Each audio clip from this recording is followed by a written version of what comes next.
رہبر ہو تم، کہکشاں ہو، پھول ہو اور خوشبو ہو اور عنبر ہو تم۔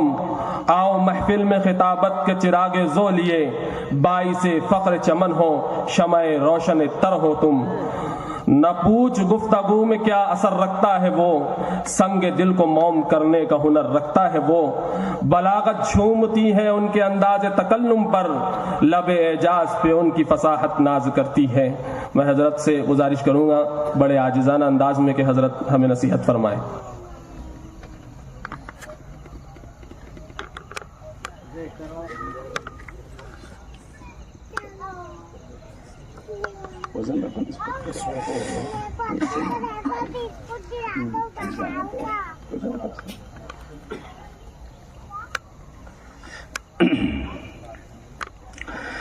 الحمد لله رب العالمين والصلاة والسلام على سيد الأنبياء والمرسلين وعلى آله وصحبه أجمعين، أما بعد، فقد قال الله تعالى في كلامه المجيد والفرقان الحميد: فأعوذ بالله من الشيطان الرجيم، بسم الله الرحمن الرحيم۔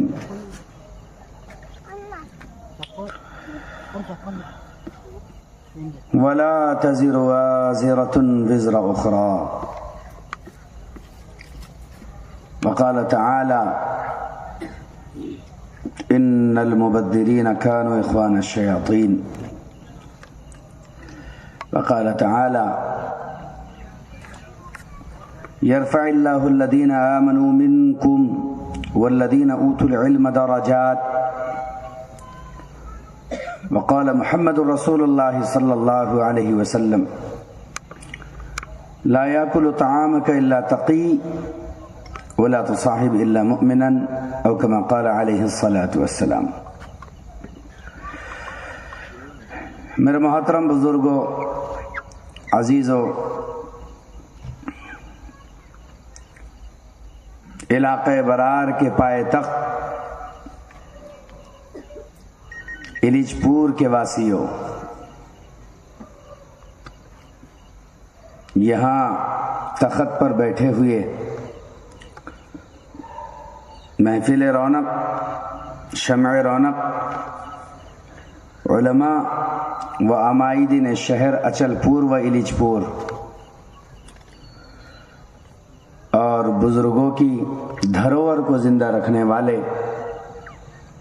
اہلیان اچل پور، اللہ آپ لوگوں کا اقبال بلند رکھے، آپ لوگوں کے نصیب کو اللہ تعالیٰ دوبالا رکھے، وہ دن دیکھنا دوبارہ آپ کو نصیب ہو جس زمانے میں آپ کی طوطی بولا کرتی تھی، آپ کا ستارہ کبھی آفتاب پر چمکتا تھا تو کبھی مہتاب پر چمکتا تھا۔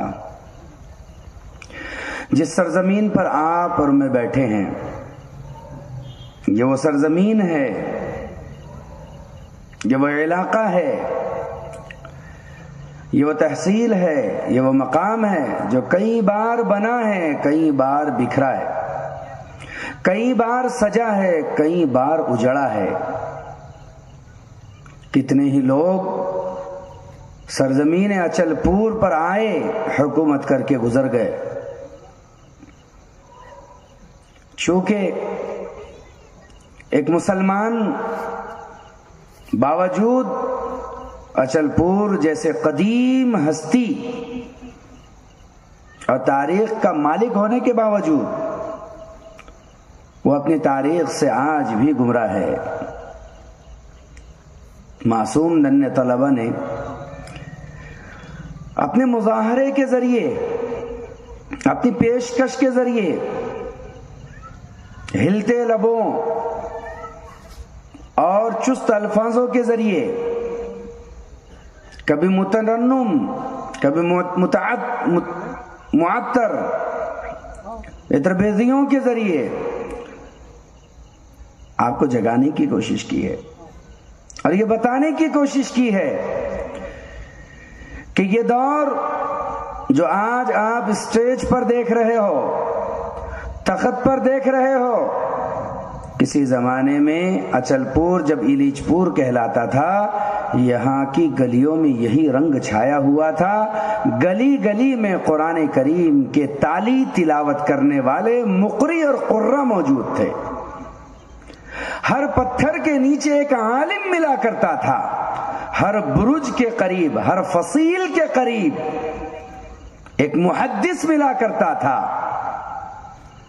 کبھی جامع مسجد کے صحن میں تو کبھی عیدگاہ کے قریب میں. چاہے وہ حکومت اس زمانے میں آپ کے یہاں بہمنی ہو یا حکومت خلجی ہو یا دور ایل کا رہا ہو، ہر زمانے میں یہ شہر 1000 سالہ تاریخ بتلاتا ہے. یہ علم کا گہوارہ تھا. ہم تو بہت سوئے ہوئے تھے. اللہ جزائے خیر دے اچل پور کے ان علماء کو کہ انہوں نے یہاں مکاتب کا نظم منظم کیا، مدارس کے لیے جد و جہد کے لیے کھڑے ہوئے، اور کچھ جیالوں نے ان کا ساتھ دیا اور عزم اٹھا رکھا ہے کہ آج سے 1000 سال پہلے جو ہوا کرتا تھا، بلکہ 1200 سال پرانی تاریخ کو پھر سے اچل پور کی گلیوں میں دہرایا جائے گا. کیا خوش نصیب ہے تمہاری. جس محمود غزنوی کے تذکروں سے لوگوں کی تاریخیں بھری ہے، اس محمود غزنوی کا بھتیجا شادولہ رحمان غازی علیہ الرحمہ، جس کے کف اور ہتھیلی پر سر ہو اور جو امت کو غیرت کا سبق دے کر کے یہاں تمہارے یہاں پر تشریف فرما ہو اور یہ زمین اس کی آرام گاہ بنی ہو، کبھی اس کی تاریخ کو بھی اچل پور کا مسلمان کھول کر دیکھنے تیار نہیں ہے کہ اس نے حق اور باطل کے معرکے کے لیے اپنے سر کو اپنے تن سے جدا کروایا، لیکن مسلمانوں کو ذلت کی بیڑیوں سے نجات دی اور اس سرزمین کے اوپر اس نے نظام اسلام کو قائم کیا، عہد اسلام کو زندہ کیا. اس لیے کہ شادولہ رحمان غازی جو محمود غزنوی کے بھتیجے تقریباً سن 392 ہجری یعنی کہ آج سے تقریباً 1100 سال پرانی داستان کی بات کہہ رہا ہوں. تمہارا اسلام پورے برار میں سب سے قدیم اسلام ہے. امراوتی وہ فیمس حیثیت نہیں رکھتا تھا جو فیمس حیثیت ایلیچ پور رکھتا تھا، اچل پور رکھتا تھا. ہمارے بزرگوں نے اس سرزمین کو کیسے سنوارا تھا. 350 سال تو اس سرزمین پر ایسے گزرے ہیں کہ پورے برار میں کوئی محدث نہیں ہوگا. محدث کسے کہتے ہیں؟ یہاں اس ایلیچ پور یعنی اچل پور کی سرزمین پر کسی زمانے میں حافظ حدیث ہوا کرتے تھے، حاکم حدیث ہوا کرتے تھے، حجہ حدیث ہوا کرتے تھے.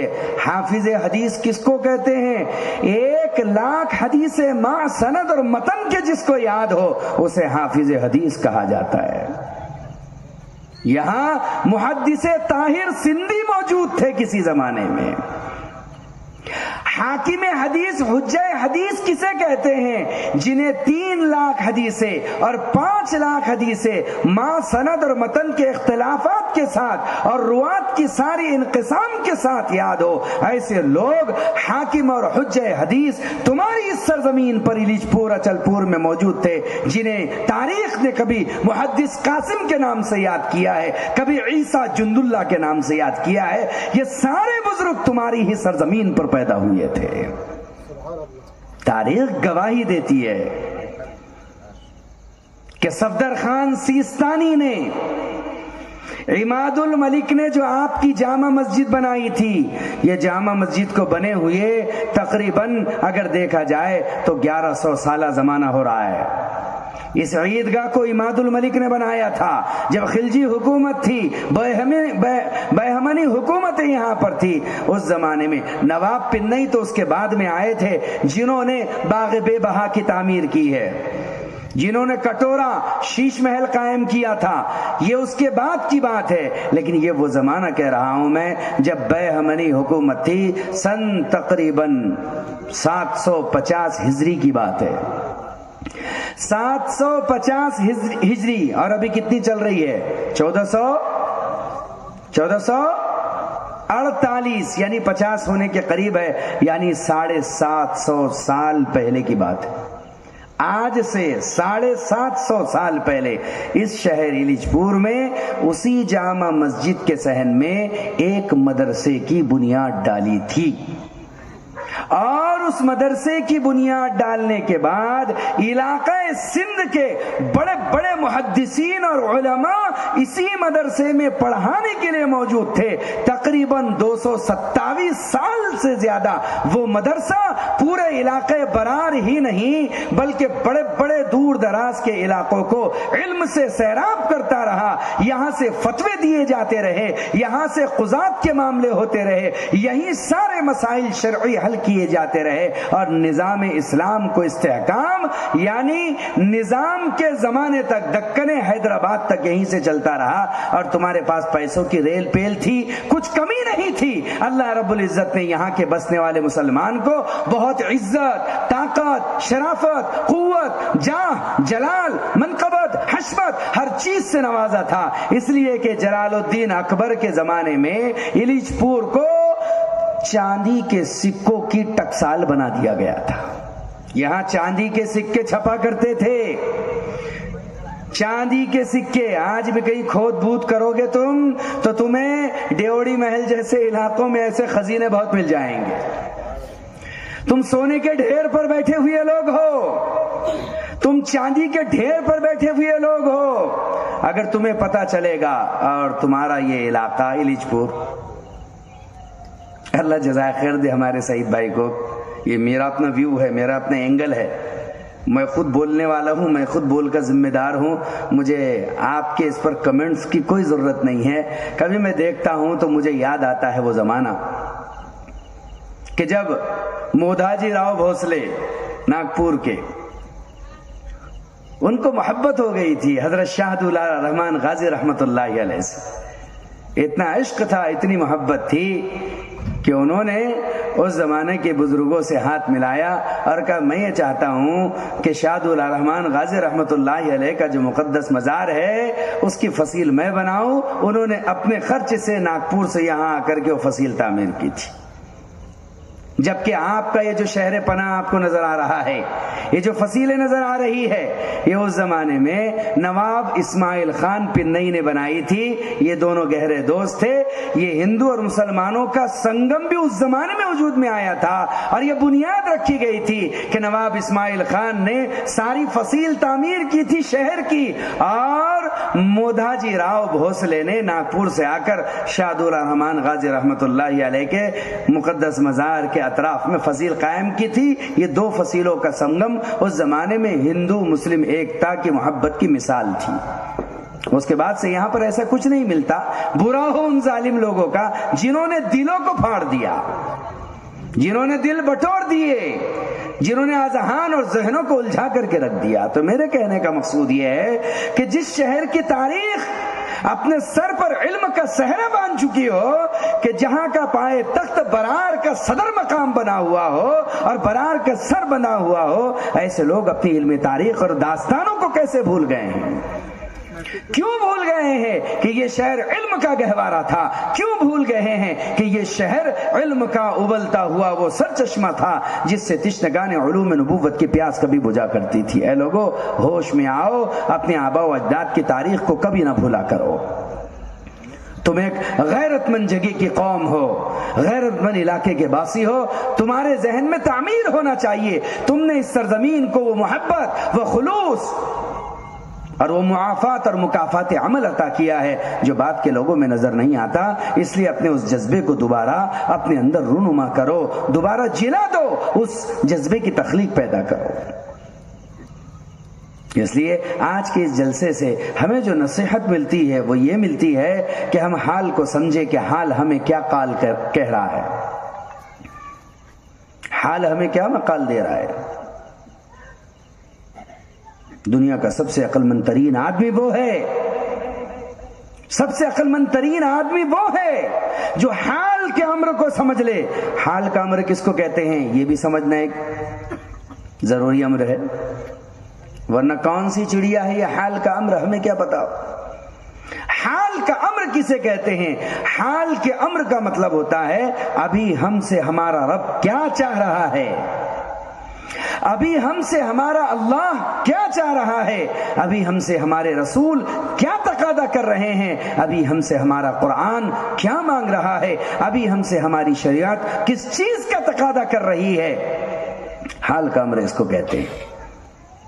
ایک آدمی جنگل سے گزر رہا ہے، اس نے دیکھا ایک آدمی پیاسا تڑپ رہا ہے، پانی پانی کر رہا ہے، اور ایک آدمی مسافر راستے سے گزر رہا ہے، اس نے دیکھا کہ ایک آدمی مارے تڑپ کے پیاس کے موت کے قریب ہو گیا ہے، اس کے پاس پانی کا مشکیزہ تھا، اس نے اس کا منہ کھولا اور پانی پلانا چاہا، لیکن یہ کیا، پانی بہت تھوڑا تھا. اس نے سوچا میں لمبے سفر کا مسافر ہوں، طویل سفر میرے لیے درپیش ہے، اگر میں اس کو پانی پلا دوں گا آگے مجھے دقتیں پیش آ سکتی ہے. چنانچہ اس نے اس مشکیزہ کا منہ بند کر دیا. اب کیا کرے، اس کا مسئلہ کیسا حل ہو؟ اپنے جیب سے اس نے 2000 روپے کا نوٹ نکالا اور صدقے کی نیت سے، ثواب کی نیت سے اس کو دے دیا. میں اس مجمع سے یہ پوچھنا چاہتا ہوں، اے شہر اچل پور کے عقل مند لوگوں، مجھے یہ بات بتاؤ، کیا اس آدمی نے جو 2000 روپے اس تڑپتے ہوئے آدمی پر خرچ کی ہے، اس کو ثواب ملے گا کہ نہیں ملے گا؟ ذرا بولو نا. اکثر نہیں بول رہے ہیں. نہیں، میں کہتا ہوں ملے گا. کیوں نہیں ملے گا؟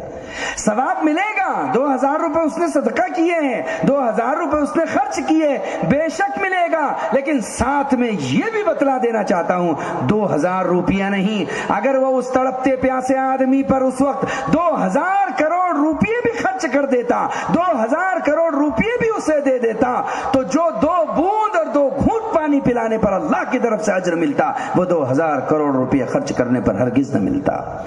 اس لیے کہ حال کا امر، حال کا تقاضا یہ ہے کہ ابھی 2000 کروڑ روپے نہیں خرچ کرنے، ابھی اگر خرچ کرنا ہے تو کیا، ابھی 2 گھونٹ پانی خرچ کرنا ہے جس سے اس کی جان بچ جائے. تیرے کاغذ کے نوٹوں سے اس کا کیا بھلا ہونے والا ہے؟ تم نے صدقہ کیا تمہیں اجر مل جائے گا، تم نے خرچ کیا تمہیں اجر ملے گا، لیکن ابھی جو 2 گھونٹ پر 2 بوند پانی پر ملے گا وہ 2000 کیا 200 کروڑ روپے پر بھی نہیں ملے گا.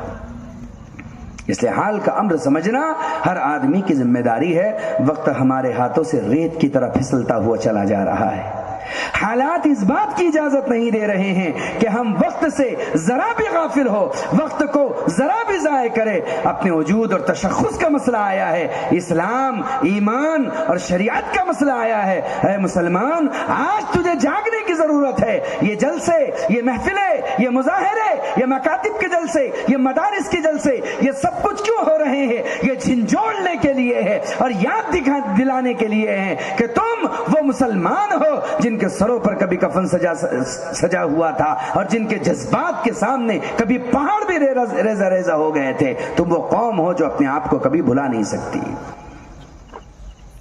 اپنے تشخص کو باقی رکھنے کے لیے اسلام اور دین کو باقی رکھنا ہوگا اور باقی کتابوں میں نہیں رکھنا ہوگا، باقی تذکروں میں نہیں رکھنا ہوگا. ان چیزوں کو اگر زندہ رکھنا ہوگا تو اپنی ذات کے اندر زندہ رکھنا ہوگا. حال کے تقاضے کو سمجھیے، حال کے امر کو سمجھیے. ابھی حال کیا ہے اور حال کا حل کیا ہے؟ ساری دنیا میں مسلمان پٹے جا رہے ہیں، ساری دنیا میں اہل ایمان لٹے جا رہے ہیں. ہر ایک کا رونا ہے، ہر ایک کا چیخنا ہے. آپ ساری دنیا میں چل پھر کر کے دیکھو اور روتے ہوں کہ آنسوؤں سے داستانیں بھری پڑی ہے. ہمارا یہ حال ہے. واٹس ایپ پر خبریں پڑھتے ہیں، واٹس ایپ پر خبریں دیکھتے ہیں، واٹس ایپ پر خبریں پڑھ کر کے دیکھ کر کے چی کر کے چھوڑ دیتے ہیں.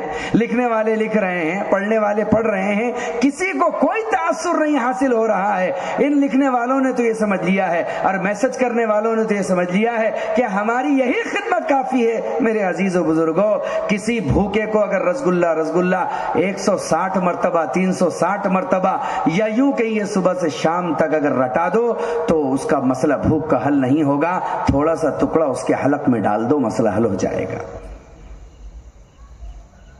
یہ تو کسی بھوکے کو اور تڑپاؤ گے، تم کھانے کی تصویر بتا کر کے پیاسے کو تڑپاؤ گے، جوس کا گلاس بتلا کر کے، اس سے کچھ حاصل ہونے والا نہیں ہے۔ امت میں اتر کر کے کام کرو، امت میں چل پھر کر کے کام کرو، اس لیے دکھیوں کے دکھ ہر لو، روتوں کے آنسو پہنچ لو، اپنے آپ کو امت کے لیے کھپاؤ، اپنے آپ کو امت کے لیے مٹاؤ۔ امت بڑے درد کے کگار پر آ چکی ہے، ہم 2024 میں جی رہے ہیں۔ یہ ایسا دور امت پر طلوع ہوا ہے کہ جس دور کے بارے میں یہ کہا گیا تھا اصبح رجل مؤمنا وامسى کافرا، کہ مومن اس حال میں صبح کرے گا کہ وہ مومن ہوگا، اور اس حال میں شام کرے گا کہ وہ کافر ہو چکا ہوگا۔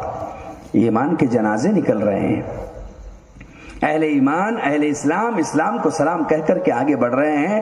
وقت کی قدر کیجئے، تیز دھارے کی طرح بہ رہا ہے وقت، اور مثل ریت کے ذرات کی طرح ہاتھوں سے نکل کر کے جا رہا ہے وقت، اس لیے اس وقت کی قدر کیجئے۔ وقت بڑا غیور ہے، ایک مرتبہ اگر آپ کے ہاتھ سے نکل گیا، چلا گیا، تو نہ کبھی کسی کے لیے دوبارہ لوٹا ہے، اور نہ ہی تو کبھی لوٹ کر کے آ سکتا ہے۔ اس وقت کی قدر کر لیجئے، اس وقت کی قدر کر لیجئے، اس لیے کہ سدا دور و دورہ دکھاتا نہیں، اور گیا وقت پھر ہاتھ آتا نہیں۔ اس لیے حال کا ایک تقاضا یہ ہے، ہم آپسی اختلافات کو مٹا دیں، آپسی انتشارات کو دور کر دے، جس کو جس طریقے سے اچھا لگتا ہے وہ اس طریقے پر رہے، لیکن ہمارے ممبر سے اب ایسی صدا نہ لگے کہ یہ مخالف، وہ موافق، یہ کمینہ، وہ رذیلہ، یہ برا، یہ اچھا۔ ابھی گھر میں جھگڑے کا وقت نہیں ہے، اس لیے کہ باہر کی فضا بڑی مسموم اور زہریلی ہو گئی ہے۔ ایک دوسرے کو محمد الرسول اللہ کا امتی ہونے کی حیثیت سے دیکھنے کی ضرورت ہے۔ آپ جہاں ہیں وہیں رہیے، کوئی اختلاف نہیں ہے، آپ جو کرتے ہیں وہ کرتے رہیے، کوئی اختلاف نہیں ہے، لیکن اب ایک دوسرے کو برملا برا کہنے کا موقع نہیں ہے۔ ہم اپنی لڑائی پھر لڑ لیں گے، ہم اپنے نظریات پھر اجڑ لیں گے، پھر جھگڑا ہو جائے گا، کوئی بات نہیں ہے، پھر مناظرے کر لیں گے، لیکن آج کا موقع ایک دوسرے کے لیے درد کے ساتھ ابل پڑنے کا ہے، ایک دوسرے کے کندھے سے کندھا لگانے کا زمانہ ہے۔ ہم کب تک ایک دوسرے کے پیر کھینچتے رہیں گے؟ ہمیشہ آپس کی لڑائی میں اغیار شکار کر لیتے ہیں۔ بڑی سے بڑی طاقتیں جب آپس میں لڑ جاتی ہے تو چھوٹی سے چھوٹی طاقت ان پر غلبہ پا لیتی ہے، غلبہ حاصل کر لیتی ہے۔ ایسا نہیں ہے کہ ہمارے ملک ہندوستان میں یہ حالات پہلی مرتبہ آئے ہیں، ملک ہند میں ایسے حالات اس سے پہلے بھی طلوع ہوئے ہیں۔ خاک و خون کی ہولی میں مسلمان کل بھی گرفتار ہوا تھا جیسے آج گرفتار ہوا ہے۔ لنچنگ کی کوئی پہلی داستان نہیں ہے، زمانے سے اس ملک کا مسلمان ان دردوں کو بھگتتا آ رہا ہے، لیکن ملک کی سالمیت کے لیے، اتحاد کے لیے وہ کل بھی صبر کیے ہوئے تھا، آج بھی صبر کیے ہوئے ہے، اور انشاءاللہ آئندہ قیامت تک کی صبح تک صبر کرے گا، لیکن اتحاد کو ٹوٹنے نہیں دے گا۔ مسلمان صابر و شاکر ہے، اس لیے کہ ہمیں اس سرزمین سے پیار ہے، اس مٹی سے پیار ہے۔ ہمارے آباء و اجداد کے جسد اطہر اس خاکی اور مٹی میں ملے ہوئے ہیں، یہاں مدفون ہے۔ ہماری داستانیں، وہ ہماری یادداشتیں، وہ ہماری پوری کنہا اور بہت پرانی داستانیں آج بھی یہاں زیر زمین دفن ہیں، ہم انہیں بھلا نہیں سکتے۔ یہ مٹی ہمارے لیے تیمم کا مقام رکھتی ہے، یہ مٹی ہمارے چہرے سے لگتی ہے، یہ مٹی ہمارے ہاتھوں سے لگتی ہے، یہ مٹی ہمارے سینے سے لگتی ہے۔ ہم اس مٹی سے کبھی دغا سمجھ بھی نہیں سکتے، اس لیے کہ ہمارے چہروں پر تو اور پیشانیوں پر اس مٹی کے تیمم کے نشانات آج بھی باقی ہے۔ اس لیے دنیا تمہارا اس وقت تک کچھ نہیں بگاڑ سکتی جب تک تم میں، ہم میں اتحاد اور اتفاق موجود ہے۔ بڑے حالات سے گزرا ہے زمانہ ہمارے اس ملک کا، جب حالات کشیدہ ہو گئے۔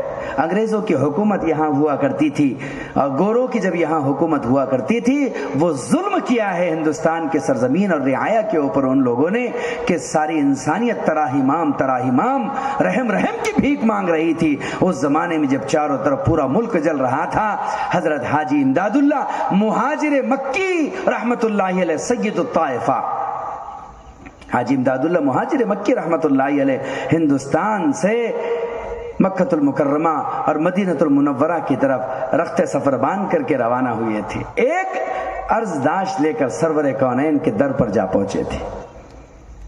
آج کوئی عمرہ کرنے والا ایسا نہیں نظر آتا، حج کرنے والا ایسا نہیں نظر آتا جو یہ کہتا ہو آ کر کے کہ میں عمرہ کرنے گیا تھا، رسول اللہ کے مزار اقدس پر، بارگاہ اقدس میں گیا تھا اس امت کے حال کو پیش کرنے کے لیے کہ اے رسول اللہ اس امت کا حال یہ ہے، اس امت کے لیے دعا فرمائیے۔ اللہ کی قسم ہمارا ایمان ہے رسول اللہ صلی اللہ علیہ وسلم اپنے قبر اطہر میں اپنے جسم خاص کے ساتھ، اپنے جسد خاکی اور جسد اطہر کے ساتھ ایسے ہی زندہ موجود ہے جیسے زمین پر زندہ موجود تھے۔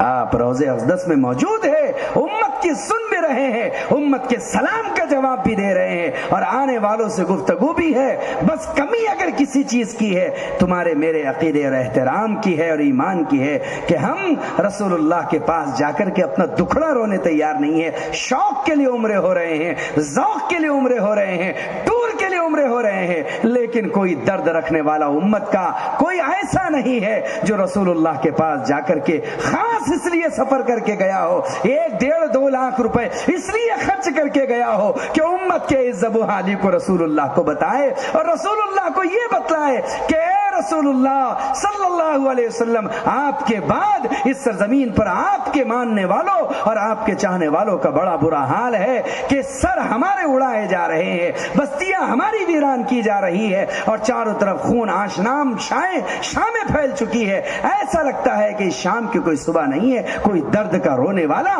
اور کرب کا بیان کرنے والا نہیں ہے۔ سید الطائفہ حاجی امداد اللہ مہاجر مکی رحمت اللہ علیہ روضہ اطہر پر پہنچے۔ مورخ نے ان کے مکالمے کو ذکر کیا ہے، جو بزرگوں سے بات مجھ تک پہنچی ہے میں وہ تمہیں سنا رہا ہوں جو بزرگوں سے سنی ہے۔ روضہ اقدس پر جا کر کے سلام پیش کیا اور سلام پیش کر کے بہت روئے اور ملک ہندوستان کے حالات کا تذکرہ رسول اللہ صلی اللہ علیہ وسلم کے بارگاہ اقدس میں کیا ان الفاظ میں ایک شعر کے ساتھ: حد سے گزرا تیری امت کا پریشان ہونا، حد سے گزرا تیری امت کا پریشان ہونا، بس اب رہ گیا برگشتہ دورہ ہونا، تیرے اسلام کو لے جائے کہاں اے شاہ عرب، ہر طرف جرم میں داخل ہے مسلمان ہونا، ہر طرف جرم میں داخل ہے مسلمان ہونا۔ جہاں مسلمان ہمارا ہونا سنتے ہیں دنیا ہمیں اس لیے ستا رہی ہے اے رسول اللہ، اس لیے کہ ہم آپ کے چاہنے والے ہیں، دنیا ہمارے سروں سے فٹ بال کی طرح اس لیے کیک کر رہی ہے کہ ہم آپ کے نام لیوا ہے۔ اے رسول اللہ آپ بتائیے ہم آپ کے اسلام کو لے کر کہاں جائیں؟ ہر طرف جرم میں داخل ہے مسلمان ہونا۔ روضہ اقدس سے آواز آئی تھی، روضہ اطہر سے آواز آئی تھی جسے شاعر نے ان الفاظ میں قلم بند کیا، آپ نے جواب بھی دیا اور اس کا حل بھی بتلا دیا، بڑا سیدھا سا بڑا سادہ سا۔ روضہ اقدس سے آواز آئی تھی تیرے اعمال سے ہے تیرا پریشان ہونا، تیرے اعمال سے ہے تیرا پریشان ہونا، ورنہ مشکل نہیں مشکل کوئی آسان ہونا، دونوں عالم پہ حکومت ہو تیری اے مومن، تو اگر سمجھ جائے خود تیرا مسلمان ہونا۔ میں آج یہ سمجھ میں تیار نہیں ہوں کہ میں ایک مسلمان ہوں، مسلمان 5 وقت جھکتا ہے، میں مسلمان ہوں اس کے چہرے پر رسول اللہ کا یہ نور داڑھی کی شکل میں اگتا ہے، میں مسلمان ہوں اس زبان سے جھوٹ کبھی نہیں نکلتا ہے، میں مسلمان ہوں ایک پابند وعدے کا پابند ہوا کرتا ہے، میں مسلمان ہوں اس کی آنکھوں میں حیا کا نور ہوتا ہے، میں مسلمان ہوں اس کا قدم بدی کی طرف کبھی نہیں چلتا ہے، میں مسلمان ہوں اس کے ہاتھ سے کبھی کسی کو تکلیف نہیں پہنچتی ہے۔ میں اپنے آپ کو مسلمان جس دن سمجھ لوں گا یہ عالم پھر دوبارہ میرے قدموں کے نیچے آ جائے گا۔ تیرے اعمال سے ہے تیرا پریشان ہونا، ورنہ مشکل نہیں مشکل کوئی آسان ہونا، دونوں عالم پہ حکومت ہو تیری اے مومن، تو اگر سمجھ جائے خود تیرا مسلمان ہونا۔ یہ ہے حال کے امر کا حل۔ آج جو حال ہے یہ اس کا حل ہے. وقت ابھی ہمارے پاس ہے, اس وقت کی قدر کیجئے. اس لیے کہ یاد رکھیے, سدا دور دورہ دکھاتا نہیں, گیا وقت پھر ہاتھ بولیے آتا نہیں. وقت کی قدر کیجئے. آج آپ کے پاس ہے, کل کسی اور کے پاس ہے. اگر آپ کے ہاتھ سے وقت نکل گیا تو مثل مشہور ہے برار کی, جب چڑیا چگ گئی کھیت تو پھر پچھتانا کاہے کا. جب چڑیا چگ جائے گی کھیت اور سب جب لٹ جائے گا, پٹ جائے گا, سب مٹ جائے گا, اس وقت آدمی سجدوں میں سر گاڑ بھی دے گا تب بھی کوئی فائدہ نہ ہوگا. آج موقع ہے, اذانوں پر لبیک کہو, آوازوں پر لبیک کہو. مسجدیں کہہ رہی ہے, مؤذنین کہہ رہے ہیں, حق نواز حق بآواز لوگ کہہ رہے ہیں کہ آواز دے رہا ہوں تمہیں ہر مقام سے آواز ملا کیوں نہیں دیتے. ہر طرف سے صدا آ رہی ہے, آواز سے آواز ملا دو. وقت کو سمجھو, وقت کی نزاکت کو سمجھو, وقت کی قدر کرو. وقت تمہاری قدر کر لے گا. افغانستان کے جب حالات بہت خراب ہوئے, خاک و خون کی ہولی عام ہو گئی, لوگ گھروں میں زندہ جلا دیے گئے, جو ہاتھ لگے تہتیک کر دیے گئے, قبیلے کے قبیلے, کنبے کے کنبے مٹا دیے گئے. مورخ لکھتا ہے افغان کے نالیوں میں پانی جیسے بہا کرتا ہے ایسے خون بہ رہا تھا. سادات خاندان کی ایک عورت اپنے 2 معصوم بچوں کو چادر میں لپیٹ کر کے وہاں سے اپنی جان و ایمان بچا کر کے بھاگی, سیدھے دمشق کی طرف گئی اور دمشق میں جا کر کے سانس لی. جانتی تھی دمشق کا حاکم مسلمان ہے, وہ مسلمانوں کی مدد کرے گا, خاص طور سے جبکہ ہم سادات ہے, رسول اللہ صلی اللہ علیہ وسلم کے خاندان سے تعلق ہے. چنانچہ وہ جا پہنچی اور جا کر کے اس نے کہا, اے حاکم وقت, میں سادات میں سے ہوں, سید گھرانے سے ہوں, میرا تعلق حسنی اور حسینی ہے.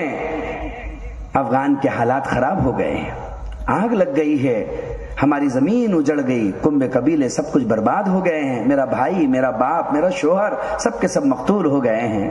میں 2 بچوں کو بچا کر لے کر کے آئی ہوں. میں درخواست کرتی ہوں کہ تو کہیں سر جھپانے کے لیے چھت دے دے اور میرے بچوں کی کفالت کا انتظام کر لے. اس نے سنا تو کہا, ہاں بی بی خاتون, ہمیں تو سادات کی قدر کرنی چاہیے. بے شک ہم مدد کرتے ہیں سیدوں کی اور سادات کی, لیکن ہماری ایک شرط ہے. کہا شرط کیا ہے؟ کہا تمہیں ثبوت پیش کرنا ہوگا, پروف پیش کرنا ہوگا کہ تم سید ہو. اس نے کہا, اے اللہ کے بندے, تو اس سے ثبوت مانگ رہا ہے, تو اس سے شجرہ مانگ رہا ہے, تو اس سے سرٹیفکیٹ مانگ رہا ہے, تو اس سے کاغذات مانگ رہا ہے. جس کا گھر جل گیا, بار دار جل گیا, جس کا باپ مر گیا, جس کا شوہر قتل ہو گیا, جس کا بھائی مر گیا, جس کا سب کچھ اجڑ گیا, ایک چادر اور 2 بچوں کو لے کر کے جو آئی ہے, تو ایسے عالم میں مجھ سے پروف اور ثبوت مانگ رہا ہے. کہا تیرے پاس ثبوت نہیں, ہمارے پاس مدد نہیں. وہ بیچاری روتی سی سکتی ہچکیاں لیتی ہوئی اپنے 2 بچوں کو چادر میں لپیٹ کر کے وہاں سے چل دی اور گلی سے گزرنے لگی.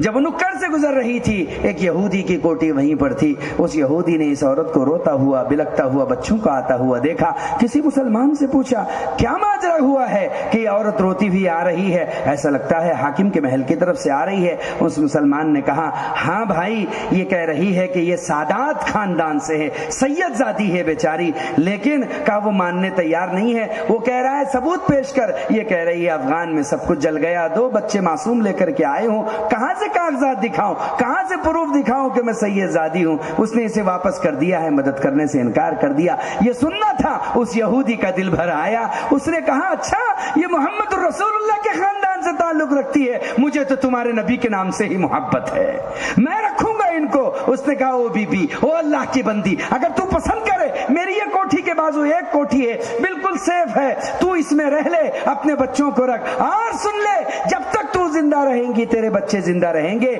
ان کا کھانا کمانا اور ان کی زندگی کی ساری ضروریات کا پورا کرنا میرے ذمہ رہے گا.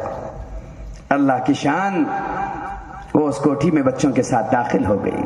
ادھر یہ حاکم وقت رات میں سویا, تہجد کا وقت تھا, اس نے خواب دیکھا, چاروں طرف نورانی روحانی دھواں اڑ رہا ہے اور یہ اس کے درمیان میں سیل و تفریح کر رہا ہے. اس نے دیکھا جب دھواں ہٹا, بڑا خوبصورت بڑا زرین سامنے محل ہے جس کی ایک اینٹ سونے کی ایک اینٹ چاندی کی اور مشک کا غارہ جس سے معطر عطر بیزیاں ابھر رہی ہے اور چاروں طرف ہواؤں میں بکھر رہی ہے. اس نے دیکھا وہ زمرد اور یاقوت اور ہیر اور موتی سے جڑا مڑا محل ہے اور اس پر لکھا ہوا ہے قصر المؤمنین. یہ آگے بڑھا کہ مومنوں کا محل ہے. دیکھنا چاہیے جو باہر سے اتنا حسین و خوبصورت اور جمیل ہے وہ اندر سے کتنا حسین و جمیل اور خوبصورت ہوگا. جیسے وہ اندر داخل ہونا چاہا فوراً فرشتوں نے نیزے لگا کر کے روک دی اور کہا ٹھہرو, کہاں جا رہے ہو؟ کہا اس محل میں جا رہا ہوں. کہا تم کیوں جا رہے ہو؟ یہ مومنوں کا محل ہے. کہا تمہیں نہیں معلوم کہ میں مومن ہوں, میں دمشق کا حاکم ہوں, مسلمانوں کا حاکم ہوں, میں کیوں نہیں جا سکتا؟ انہوں نے کہا ٹھیک ہے تم جا سکتے ہو مگر پہلے ثبوت پیش کرو کہ تم مومن ہو. اس نے کہا تمہارا دماغ خراب ہے کیا؟ خواب میں کوئی اپنے ساتھ ثبوت لے کر کے آتا ہے کیا؟ مرنے کے بعد کوئی اپنے ساتھ ثبوت لے کر کے آ سکتا ہے؟ تم مجھے کیسے ثبوت مانگ رہے ہو؟ یہ بات چل ہی رہی تھی. سرور کونین تاجدار حرم گنبد خضرا کے مکی رسول امی جناب محمد الرسول اللہ صلی اللہ علیہ وسلم تشریف فرما ہوئے اور آقا نے فرمایا کیسا گل مچا رکھا ہے, کیسا شور ہو رہا ہے, کیا بات ہے؟ فرشتوں نے کہا آقا دیکھیے نا یہ زبردستی اس جنت میں داخل ہونا چاہتے ہیں. تو فوراً حاکم نے جھک کر کہا آقا میں نے ان سے کہا یہ مومنوں کا محل ہے, میں مومن ہوں, میں اندر داخل ہونا چاہتا ہوں, یہ مجھ سے کہہ رہے ہیں کہ ثبوت بتاؤ کہ تم مومن ہو. تو اللہ کے نبی نے کہا صحیح تو بات ہے, اپنے مومن ہونے کا ثبوت پیش کرو. کہا آقا کوئی خواب کی حالت میں یہ کیسے ممکن ہے کہ اپنے ساتھ ثبوت لے کر کے آئے, اور یہ کیسے ممکن ہے کوئی مرنے کے بعد ثبوت ساتھ میں لے کر کے آئے؟ اللہ کے رسول صلی اللہ علیہ وسلم فرمایا کہ جب تو اپنے سامنے اپنے ساتھ میں ثبوت نہیں لا سکتا, تیری ایک مجبوری ہے. میرے خاندان کی غریب بیٹی تیرے پاس امداد کے لیے آئی, مجبوری میں آئی, مصیبت میں آئی, تو تحقیق میں پڑا ہوا ہے اور اس سے ثبوت مانگتا ہے, چل نکل, تیرے پاس ثبوت نہیں, ہمارے پاس داخلہ نہیں. خواب ٹوٹ گیا. دین سے جاگا, فجر کی نماز کے بعد فوراً لاؤ لشکر کو جمع کیا, پتہ کرو وہ عورت کہاں ہے, وہ بچے کہاں ہے, فلاں یہودی کی کوٹھی میں ہے. دوڑ کر کے گیا, لاؤ لشکر کھڑا ہوا تھا, کنڈی کھٹکھٹائی گئی, یہودی باہر آیا. کہا کیا بات ہے؟ دیکھا سامنے حاکم وقت کھڑا ہوا ہے. کہا میں تجھے حکم دیتا ہوں کہ اس عورت کو اور دونوں بچوں کو میرے حوالے کر دے. تو اس نے کہا نہ, میں تو ان کو حوالے نہیں کر سکتا. کہا میں تجھے سخت سزا دوں گا. کہا اے حاکم وقت تو سخت سزا کی کیا بات کرتا ہے؟ تو میرے ٹکڑے ٹکڑے کر دے, میری بھوٹیوں کو, چیل کور کتوں کو کھلا دے, تب بھی اس بی بی کو اور ان بچوں کو تیرے حوالے نہیں کروں گا جن کی برکت سے مجھے نعمت اسلام نصیب ہوئی ہے. کبھی نہیں کر سکتا. کہاں اس لیے کہ جس وقت جناب محمد الرسول اللہ تجھے ڈانٹ رہے تھے ہم سب اسی جنت کے اندر موجود تھے. جن کی برکت سے مجھے ملا ہے میں اسے تیرے حوالے کر دوں. وقت جا چکا تھا, وقت کا پرندہ چپ کر کے اڑ چکا تھا اور وقت کہتا ہوا حاکم وقت کو جا رہا تھا. صدا دور دورہ دکھاتا نہیں, گیا وقت پھر ہاتھ آتا نہیں. ہو رہی ہے انسان کی زندگی مثل برف کم, دھیرے دھیرے, رفتہ رفتہ, دم بدم. اس لیے وقت ہمیں بھی پکار کر کے جا رہا ہے کہ اے اچل پور کے رہنے والوں, اپنے آپ کو دینداری کے سانچے میں ڈھالو. ان بچوں نے آج تمہیں یہ بتایا ہے کہ جو چیز ہم بچپن میں کر سکتے ہیں وہ آپ بچپن میں کر سکتے ہیں. تمہارے لیے چلت العلوم پھرت العلوم, اللہ کے راستے کی تبلیغ کے راہیں بھی موجود ہے. تمہارے لیے مدارس بھی موجود ہے, مکاتب بھی موجود ہے, تمہارے لیے مساجد بھی موجود ہے, تمہارے بچوں کے لیے, بڑوں کے لیے, ہر ایک کے لیے نظام استحکام کے ساتھ موجود ہے. تم تو اچل پور کی تاریخ کو دورہ کر کے ان مدارس کو وہ ضیاء بخشو, وہ زندگی بخشو جو تمہاری وراثت کی ضامن ہے. اس لیے عزم کرتے آج سب, کیا عزم کرتے؟ اپنی تاریخ کو زندہ کریں گے انشاءاللہ, اپنے آپ کو دین کے سانچے میں ڈھالیں گے انشاءاللہ. جو باتیں ننھے بچوں کے زبانوں سے ہمارے سامنے آئی ہے اسے اپنی زندگی میں ڈالیں گے انشاءاللہ.